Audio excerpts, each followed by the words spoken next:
Bayangin, kamu cuma punya uang 10.000, belum makan seharian, dan perut keroncongan. Tapi di depanmu ada seorang kakek kelaparan, lebih lemah dari diri kamu. Apakah kamu kasih uang itu, atau kamu pilih selamatin dirimu sendiri? Seorang pemuda memilih hal yang gak disangka siapapun, dan keputusan itu bukan cuma nyelamatin hidup si kakek, tapi juga ngebuka jalan ke sebuah keajaiban yang mengubah nasibnya selamanya. Kisah ini kisah nyata yang penuh pesan, dan gak bakal kamu sangka akhirnya. Hai teman-teman, aku mau cerita tentang seorang pemuda yang luar biasa baik hatinya.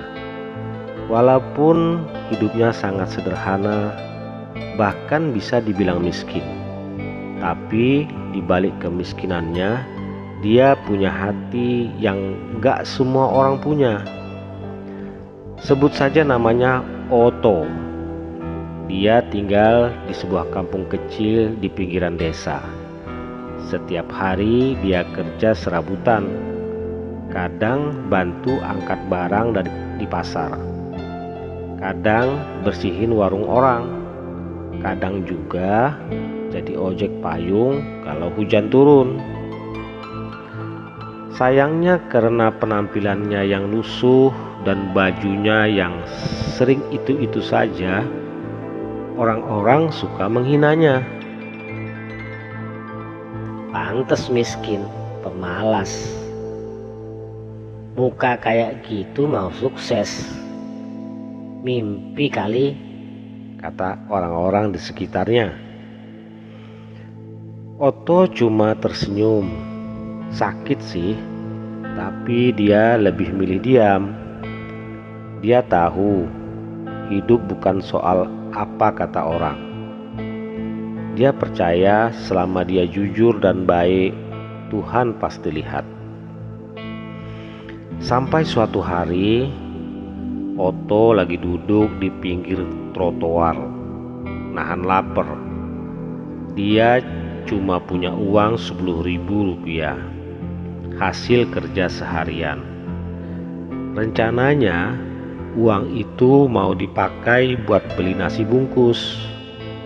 Tapi sebelum dia sempat beli, dia lihat seorang kakek-kakek tua duduk di pojokan. Pakaiannya compang-camping, badannya kurus, dan wajahnya pucat. Perut Otto memang keroncongan, tapi saat dia lihat kakek itu gemetar sambil pegang perutnya, tanpa pikir panjang, dia hampiri kakek itu. Kakek lapar ya? Kakek itu cuma ngangguk pelan. Suaranya lirih. Iya nak, seharian belum makan. Otto langsung kasih uang satu-satunya. Ini kek gak banyak, tapi semoga bisa beli makan. Loh, kamu sendiri gimana? Gak apa-apa kek, saya masih kuat. Nanti juga dapat rezeki lagi. Kakek itu terdiam, air matanya menetes. Tapi sebelum pergi, dia keluarkan benda kecil dari kantongnya, kayak batu kristal aneh yang menyala hidup redup. Nak, ini aku kasih buat kamu. Jangan anggap ini barang biasa. Suatu saat nanti kamu akan tahu gunanya.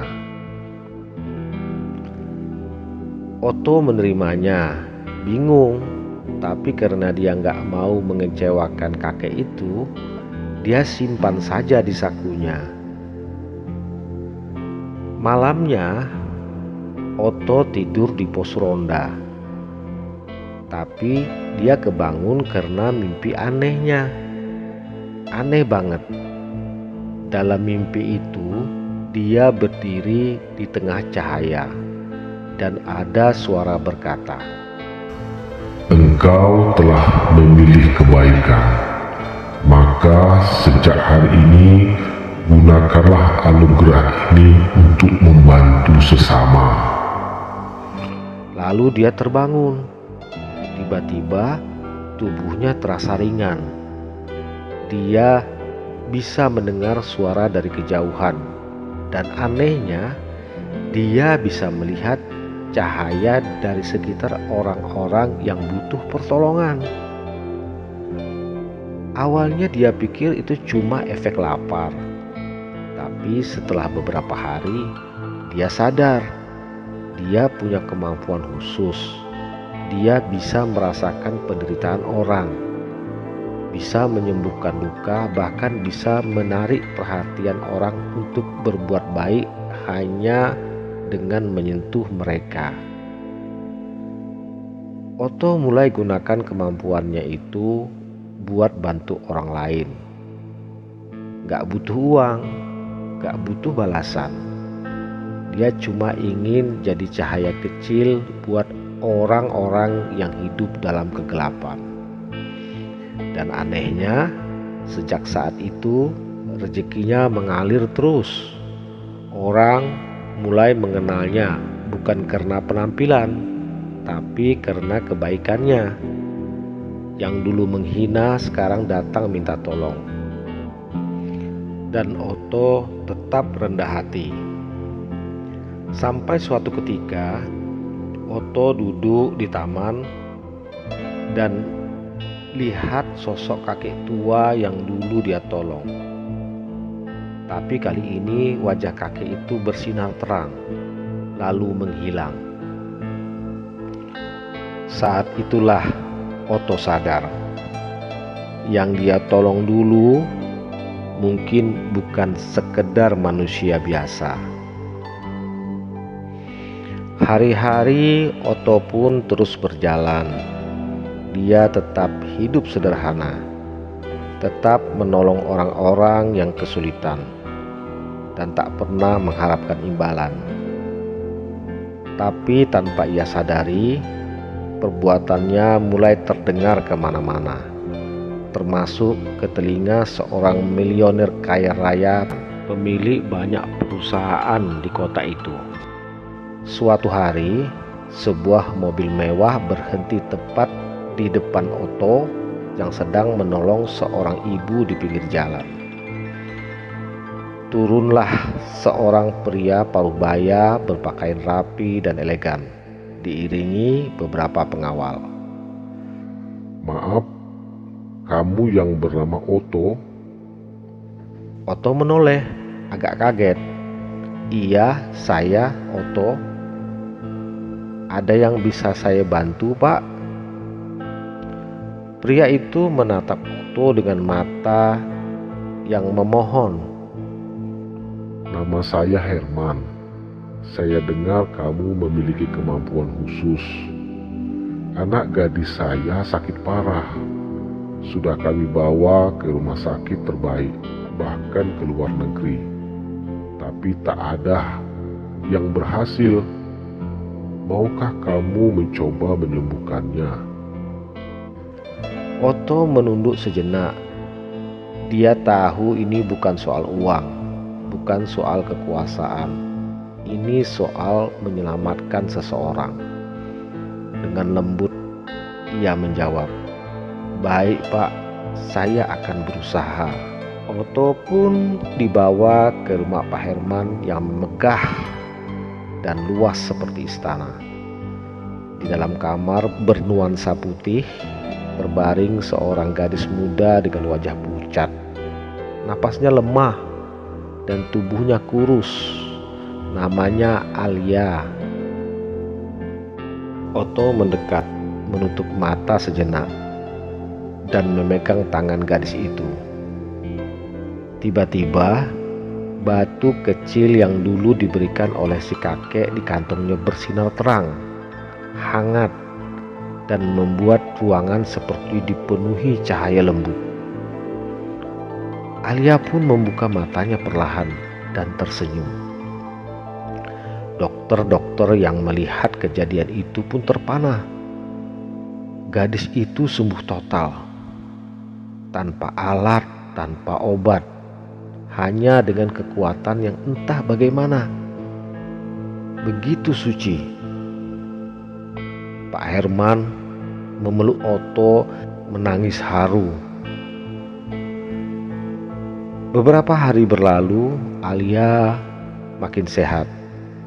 Dan entah kenapa hatinya makin dekat dengan sosok Otto yang sederhana tapi hangat. Ia bilang ke ayahnya, "Ayah, Otto bukan orang biasa. Dia tulus dan berbeda." Pak Herman pun mengambil keputusan yang mengagetkan semua orang.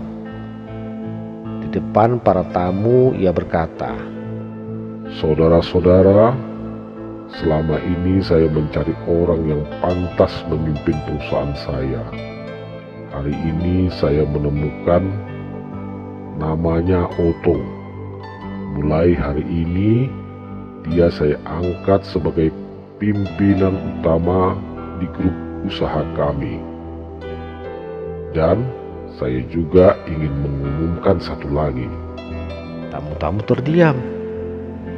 "Saya akan menjodohkan Otto dengan putri saya, Alia." Semua orang bertepuk tangan. Tapi Otto dengan rendah hati hampir menolak.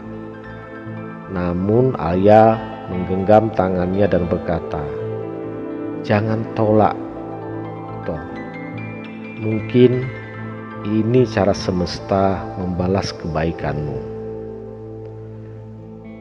Kini Otto bukan lagi pemuda miskin yang dihina orang.